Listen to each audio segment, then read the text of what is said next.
परमात्मा के चरणों में आने के बाद अपना दुख अवश्य रोना होता है कि मुझे ये पीड़ा है, लेकिन अन्य डिमांड नहीं करनी चाहिए।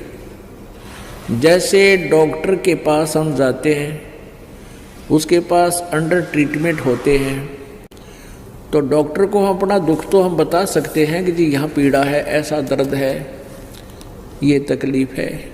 फिर वो उसको कैसे सेट करता है, कैसे हमें स्वस्थ करता है, ये काम डॉक्टर का है। फिर डॉक्टर के ट्रीटमेंट में बाधक नहीं बने, उसके द्वारा बताए गए परहेज को शुरुआत नहीं करे, तोड़े नहीं, तो फिर वो स्वस्थ हो जाता है। इसी प्रकार ये परमात्मा परमेश्वर कबीर जी का एक हॉस्पिटल है, ये दास उसका नौकर है। इस जन्म मरण के रोग को काटने वाला एक डॉक्टर है।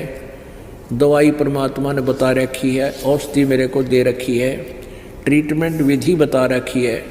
तो यहाँ जो भी आपके साथ हो रहा है, घर पे या यहाँ पर, आपको ये नहीं सोचना चाहिए कि ऐसा क्यों हो गया, ऐसा नहीं हो गया। इसके दो कारण हो सकते हैं। यदि आपको कष्ट रहा है तो गॉड गिवन है, इतना कष्ट चाहिए हमारे को ताकि भगवान की भूल ना पड़े। और कष्ट आपको अधिक बढ़ गया है तो आपका नाम खंड हो गया है, आपने डॉक्टर की मर्यादा निभाई नहीं है, जिस कारण से आपको पीड़ा बढ़ी है। वैसे नहीं बढ़ सकती। औषधि ठीक से यूज नहीं की या कोई परहेज तोड़ दिया। तो इसी प्रकार या तो आपने कोई नियम भंग कर दिए, तब आपको पीड़ा बढ़ सकती है, अन्यथा पीड़ा है और नाम आपके ठीक है तो गॉड गिवन है, परमात्मा का दिया हुआ है, उसमें अग्रम अग्रम ना करना। क्योंकि कहते हैं सतगुरु शरण में आने से आई टले बला, और जब माथे में, जब भाग्य में सूली हो, सूली माने मौत, वह कांटे में टल जा। ऐसे ऐसे भारी कष्ट होना हो, जान जानी हो, पूरा परिवार नष्ट होना हो, एक्सीडेंट हो जाता है, एक टांग कट कर बच जाते हो, वो टांग काटना यानी वो अंग भंग करना डॉक्टर के लिए, परमात्मा के लिए आवश्यक था, अन्यथा पूरा परिवार भी नष्ट हो सकता था। हमने युगों युगों के पाप इकट्ठे कर रखे हैं, तो परमात्मा अपने हिसाब से हमें जो है ट्रीटमेंट करेगा, हमारी हर तरह की सुविधाएं प्राप्त कराएगा, हमारे प्रारब्ध के कर्मों को काटेगा, निकालेगा, ख़त्म करेगा। जैसे डॉक्टर बताता है कि तेरा ये हाथ कटेगा, अन्यथा पूरा शरीर नष्ट हो जाएगा, तो फिर डॉक्टर को ये कहना पड़ता है जी जान बचा लो, हाथ बेस से कट जावे। तो डॉक्टर का शौक नहीं, डॉक्टर कोई दुश्मन नहीं, शत्रु नहीं, उसने आवश्यक है जीवन की रक्षा करने के लिए एक हाथ को काटना। तो उसमें हम फिर कर क्या सकते हैं, सहमति ही देनी चाहिए। तो परमात्मा जो करते हैं आपके साथ, उसमें आपको कोई ऑब्जेक्शन नहीं होना चाहिए। हाँ, इतना ध्यान अवश्य रखें कि नाम ना खंड हो गया हो।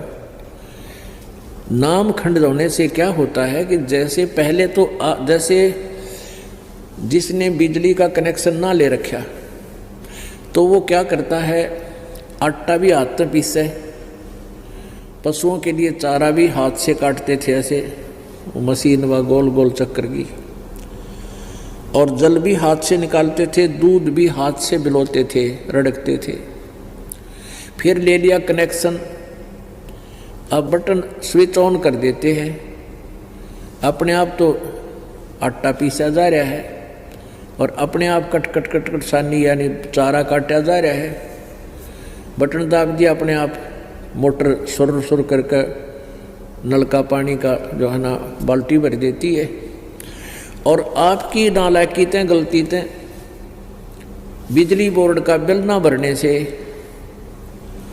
आपका कनेक्शन कट जाएगा, या किसी अन्य कारण से आपका कनेक्शन कट गया, तो फिर आपको पावर नहीं आएगी, पहले जो पावर से काम हो रहा था वो बंद हो गया, फिर आप हाथ से कितना कर सकते हो ये अंडरस्टूड है। तो ऐसे परमेश्वर कबीर जी की शरण में आने से आपका सब कार्य उस ईश्वरीय शक्ति से होगा, कबीर परमेश्वर जी की पावर से होगा, और फिर परमात्मा की पावर से जो काम होगा वो बहुत ही स्पीड तो होगा, और जो मनुष्य नहीं कर सकता, मानव मैनुअली नहीं किया जा सकता, वो पावर किया करती है। तो ऐसी ऐसी अनहोनी आपके घर पर होंगी, आप सोच भी नहीं सकते। ऐसा सुख मालिक आपको देगा, सोचते रह जाओगे हे भगवान मेरी तो जान जानी थी, और दवाई खा के छक लिया, कोई गोली काम नहीं कर रही थी, कोई किसी प्रकार की, और फिर एकदम वैसे ही आपको ठीक कर देता परमात्मा। तो पुण्यात्माओं कहते हैं ना जाने के उस सतगुरु के शरण में आने से अगर फिर भी कोई आपत्ति आती है तो ना जाने के बला टाली है भगवान ने। एक तो ये है, और दूसरा ये है कि आपने या कोई मर्यादा भंग करती है, इन दोनों में से एक ही होगा। तो इसलिए कोशिश रखें कि नाम भंग ना हो। मर्यादा भंग होने से बहुत हानि हो जाती है, काल का दाव लग जाता है। परमात्मा कहते हैं जब लग हंसा हमरी आना, और काल लगे नी तेरा बाणा। आय हाय, कितनी प्यारी बात कही है। कबीर परमेश्वर कहते हैं उस काल को कहा था जो यहाँ का मालिक है, ब्रह्म है, जो हमें यहाँ दुखी कर रहा है, पीड़ रहा है, गुमराह करके फंसा रखा है,